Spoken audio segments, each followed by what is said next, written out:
Hello, in today's video we are going to be back on the arcade machine and tackling a few niggly jobs. So let's get on with it. Roll titles!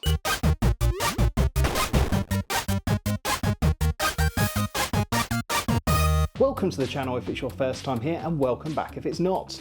Now I think we're on part 6 of building the arcade machine, and as you can see it is built, but it's not wired yet. But before we do the wiring, there's a few little jobs and bits and pieces we need to do so it's all ready to go. So that's what we're going to cover in this video. And most of the work is actually going to be up here. And this is the marquee. And essentially the marquee is the sign that you'd see in the arcade that tells you what the game is, just in case it wasn't immediately obvious to what's going on the screen.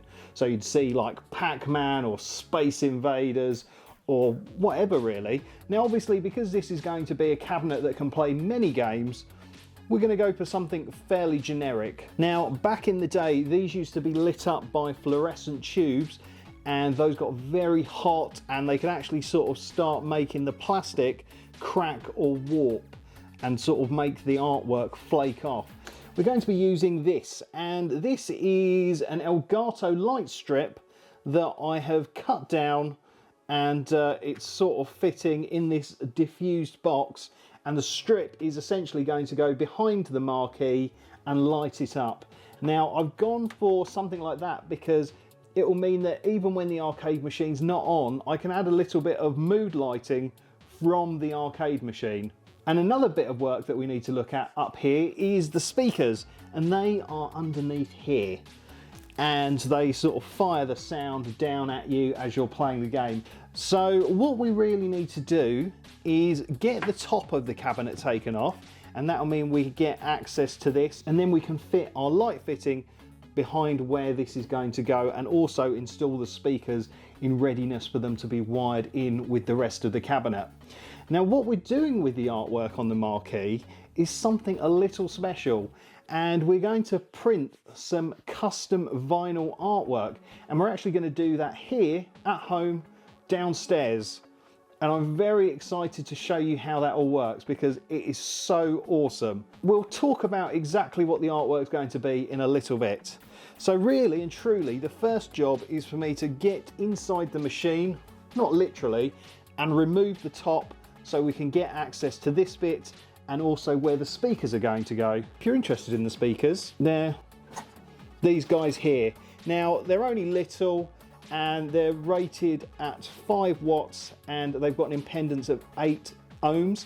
That seems to be the spec for arcade machine speakers. They need to be 8 ohms. There were a lot of different 8 ohm speakers available with massive wattages, but I'm not going to have this up like super loud. This isn't going to be like annoying the neighbours. So hopefully these should be okay, but we'll see once it's all installed and up and running. And another little job that we're going to do today is going to be down there where you can't see, and we're going to be installing the coin door because we need to cut out a hole for that. So I'll be doing that in this video as well. But most of the main exciting work, and will make it start looking like an arcade machine, will be concentrated up here. And then maybe in the next part of the video we can actually start installing the wiring, and I cannot tell you how excited I am about that because I want to get this up and running, and I imagine most of you do too. So let's get the top off, that's what she said, and we can get into here. I might time lapse it, I might not. There's not actually all that much you can see here aside from my back, so yeah, one way or another the top is coming off. Okay, so that was a little bit more involved than I thought. Basically I had to take the back off the machine because these guys here that the top screws into, they were really hard to get to, sort of through up here like that. So I had to take the back off so I could get to them a lot easier. But our marquee is free, so we will take that downstairs in a mo. And essentially I'm going to sort of mount the light strip like that. It's going to be the sort of vibe I'm going for, I think. And then also the speakers will be sort of going into the pre-assigned cutouts that they've got on the top of the machine. So it's pretty straightforward really. I think what I'm going to do now is just quickly get these speakers screwed in, because that feels like a relatively easy job to do, and then we'll go and get the marquee made. So while Kip is screwing in those speakers, I'm going to give a shout out to all our channel members. Now, if you join the channel, you help support it, and it means I can buy things like an arcade machine and film content. So joining the channel really does help. And you can join from as little as 99p a month. Anyway, the members this month are the Kip fans, who are Matt Lovey's JRC Electrical, For the Burbs, Mark C, Wayne Cornish. Then we've got our Kip early birds, who are the awesome Roberta Grudson, Dean Ball, Sean at Cablesmith Electrical, Wayne's Retro World, Tim Salt and Sorcerer Stan. And oh my god, we've got our Kip lovers, and I love them so much. They are Bella Webster, Lawrence Stestickspix and Richard R. Blaster. And here, finally, we have our amazing, incredible, wonderful supporter. And she is our Kip nutter, and that is Becky Boobar. Thank you so much for your support, Becky. And while you're listening to this, make sure you give the video a like. Liking the video helps push it out to more people will watch, more money I will get, and the better things I could do. Anyway, I think those are screwed in now. Let's continue. Okay, so now I'm just going to install some little brackets like these ones to put the LED light strip onto. So I drilled a pilot hole just to get it started. Do you know what? I might just leave it with one screw in, because then I could tilt it back and that might make it easier to get that in. Yeah, I might do that. It's not going to be very weight bearing, so yeah. Brilliant. So in theory now we can just make the light strip rest there like that. I'm probably just going to use some command strips or similar to make it stay in position. That's going to be perfect. Amazing. I'm really pleased with that. Right, well, I think what we've got to do now is we can go downstairs and I can show you how we're going to create our own printed vinyl marquee. So let's go downstairs. So to make our marquee, we're going to be using this. And this is the Cricut Maker 3. And as well as doing scoring, etching, drawing, perforating, it can also do cutting. And it's sort of a bit like a printer, but instead of printing things, you can make it cut things or draw, or, you know, all those things. So we're going to use it to cut some vinyl. And we've got some vinyl over there, and we're going to make the marquee the Kip Hates logo, because it's my machine. So we're going to have a blue sky background, then we're going to put the black backing behind the yellow writing that will be on top. So what we've got to do now is get all the graphics and things loaded onto the Cricut Design Space software and get it all roughly planned out, and then get the machine to cut it all out for us to apply onto our marquee. First thing we need to do is get all of our stuff sorted out in the Cricut Design Space software. So we've got the Kip Hates logo with the black background and then the yellow text on top, and then we've got the blue background of the marquee, which we've shaped to be about roughly the size that it will be. It doesn't matter if there's a bit of overhang on that, because we can just trim it off, but yeah, that's it in the software.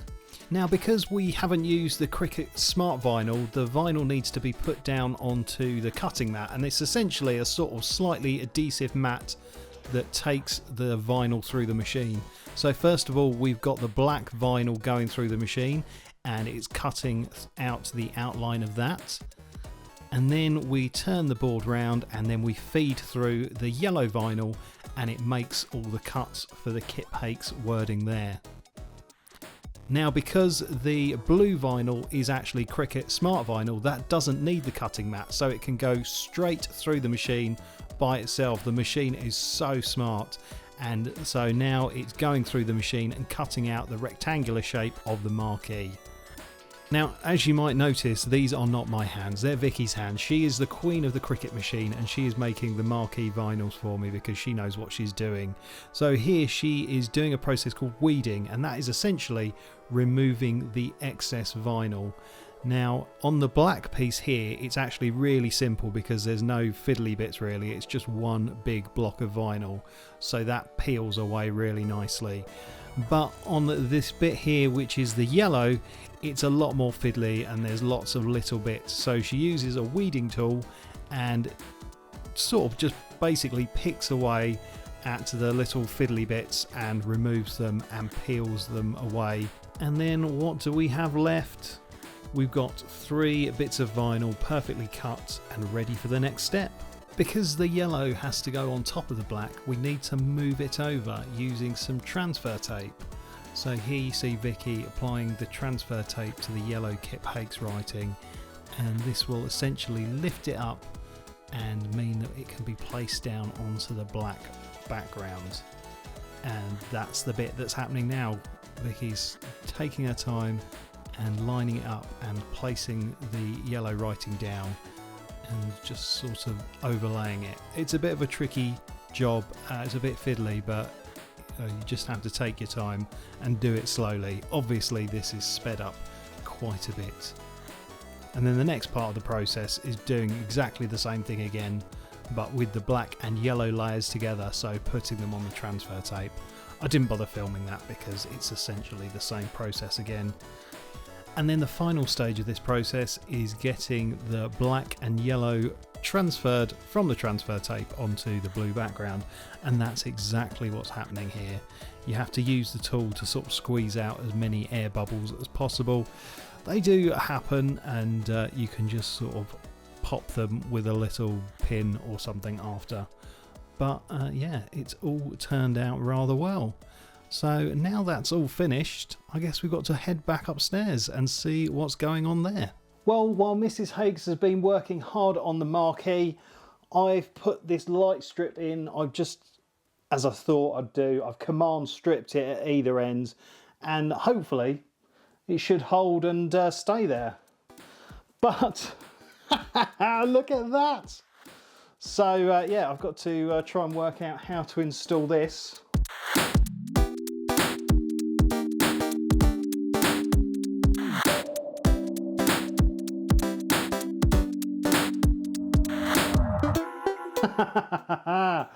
Now I'm not going to light it up just yet because, well, I think we'll save that till, you know, we actually have the big switch on, but I'm pretty flipping pleased with that. It's come out really well, and it's the biggest thing we've ever cut on the Cricut machine before, and it's just awesome. I'm so pleased with it. Amazing. Right, well, what I'm going to do now is I'm going to go down there and we'll cut out the coin door. And I'll be completely honest with you, it's a job that I've been putting off for ages because I don't want to ruin this because, you know, it looks great. So hopefully it's all going to be okay. So what I'm going to do is I'm going to put a circular hole in one of the corners. I might actually do all of the corners with a circular hole and then just go around with my jigsaw. I'm not going to show this all in real time because I imagine there'll be a bit of fettling and messing around and whatnot, so I will speed through it. And I'm just hoping it all goes okay. I'm not feeling massively confident, if I'm honest with you, but I'm sure it'll all be fine. So yeah, you can watch it sped up, and maybe the bits where I completely screw up are cut out, and we'll go from there. So yeah, back in a second.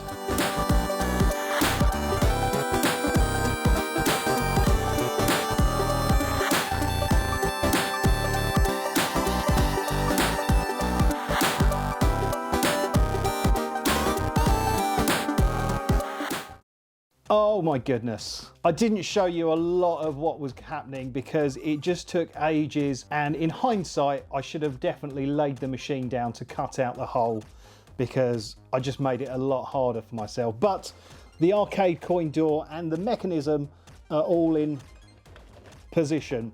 Now I actually think the door needs to be the other way up, so I haven't screwed it fully home yet because I want to double check.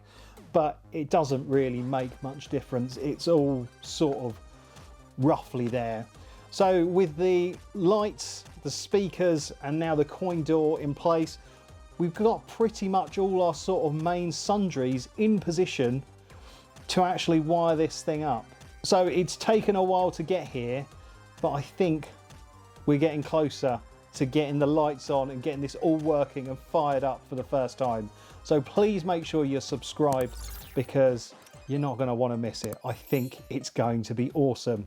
I know this video has been a little bit all over the place today, but it was really important to get these little jobs done. So we've actually got places for our wires to go, and we can actually hear the games and stuff like that. We've still got to install the monitor. We've still got to install the controls, but I feel like we're making real progress now.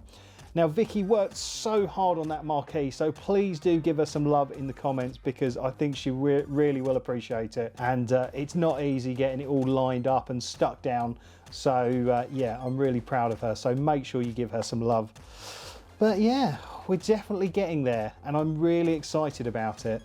So I think next time we do a video, in part 7, maybe, we'll be getting the wiring started. I'm going to leave the back off the machine for now, because obviously we're going to have to be in there to do the wiring. I'm not sure how I'm going to film all of that yet. There'll probably be a lot of GoPro stuff. I might have to mount the GoPro onto my head and do some point of view footage. I really don't know, but we'll work it out. So let me know what you think in the comments. Happy New Year to you, because this will just be coming out just after New Year. So 2024 is going to be the year of the arcade machine, and maybe some other projects. We'll talk about that very soon. Anyway, I don't think I've got anything left to say apart from thank you so much for watching. Don't forget to like and subscribe, but for now, it's game over.